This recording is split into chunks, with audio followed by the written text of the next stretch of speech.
जब आप कहते हो कि आप सेफ इन्वेस्टमेंट्स करना चाहते हो, डेट म्यूचुअल फंड्स एक अच्छे विकल्प हो सकते हैं।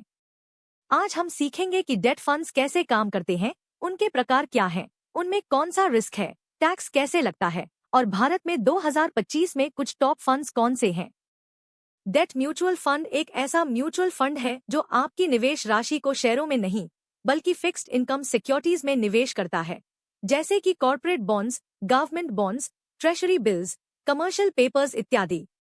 उद्देश्य है पूंजी की सुरक्षा, नियमित आय, इंटरेस्ट और रिस्क को इक्विटी की तुलना में कम रखना। डेट फंड के रिटर्न्स दो तरीकों से आते हैं। इंटरेस्ट बटा कूपन भुगतान, जब बॉन्ड या डेट इंस्ट्रूमेंट इंटरेस्ट देता है। कैपिटल गेन्स लॉसेस, जब इंटरेस्ट रेट्स बदलती हैं, बॉन्ड प्राइसेस भी बदलती हैं। अगर ब्याज दरें घटती हैं, बॉन्ड प्राइसेस बढ़ते हैं, फंड का नव बढ़ेगा। और अगर ब्याज दरें बढ़ेंगी तो नव गिर सकता है। डेट फंड्स के अंदर कई तरह के फंड्स होते हैं।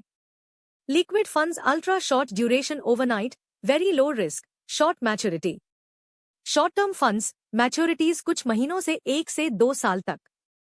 मीडियम ड्यूरेशन बटा मीडियम टर्म फंड्स, आमतौर पर 2 से 4 साल।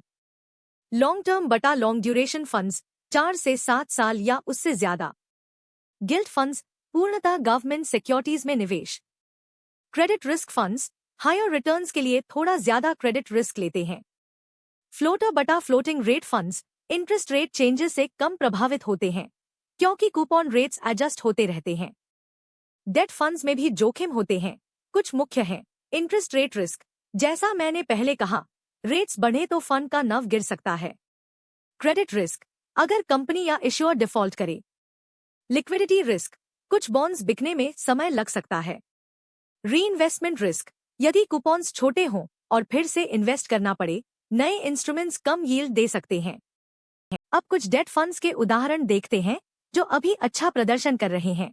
ये उदाहरण आपको समझने में मदद करेंगे कि कौन से फंड्स कितनी रिटर्न दे रहे हैं।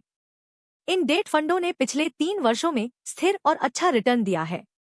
पिछले रिटर्न और अपने वित्तीय लक्ष्यों के आधार पर डेट फंड चुनें। डेट फंड्स किस लिए उपयुक्त हैं? जब आपका रिस्क एपेटाइट कम है। अगर आप शॉर्ट टर्म गोल है, जैसे अक्टूबर में पैसा चाहिए हो या 1 से 2 साल के अंदर खर्च आने वाला हो। अगर आपने इक्विटी इन्वेस्टिंग कर लिया है और आपको पोर्टफोलियो में बैलेंस चाहिए हो। थोड़ा इमरजेंसी फंड रखना हो, जहां आप थोड़ा बेहतर रिटर्न चाहें, एफडी से, लेकिन ज्यादा रिस्क न चाहें। फंड चुनते समय ये बातें ध्यान में रखें। Fund category, short, medium, guilt, credit risk और आपकी जरूरत। एवरेज मैच्योरिटी बटा मॉडिफाइड ड्यूरेशन, जितनी लंबी मैच्योरिटी होगी उतना इंटरेस्ट रेट रिस्क ज्यादा। Credit quality of holdings, AA बटा A एक्सेट्रा। कम रेटेड हो तो रिस्क बढ़े। एक्सपेंस रेशियो, जितनी कम खर्च उतना अच्छा। एग्जिट लोड बटा लॉक इन पीरियड।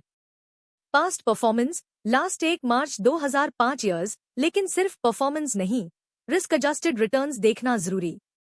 AMC बटा फंड मैनेजर का ट्रैक रिकॉर्ड। ध्यान दें, ऊपर दिखाया गया प्रदर्शन अभी का है, लेकिन डेट फंड के रिटर्न्स हमेशा कांस्टेंट नहीं रहते। यदि इंटरेस्ट रेट्स अचानक बढ़े या क्रेडिट रेटिंग में गिरावट हो या लिक्विडिटी खराब हो तो लॉसेस भी हो सकते हैं। डेट फंड्स और एफडीज के बीच तुलनात्मक बातें। एफडी में रिटर्न फिक्स्ड है पर लिक्विडिटी कम, premature withdrawal penalties. Debt mutual funds में रिटर्न थोड़ा फ्लक्चुएट कर सकता है, लेकिन लिक्विडिटी बेहतर है, 1 से 3 दिन में रिडेम्पशन पॉसिबल।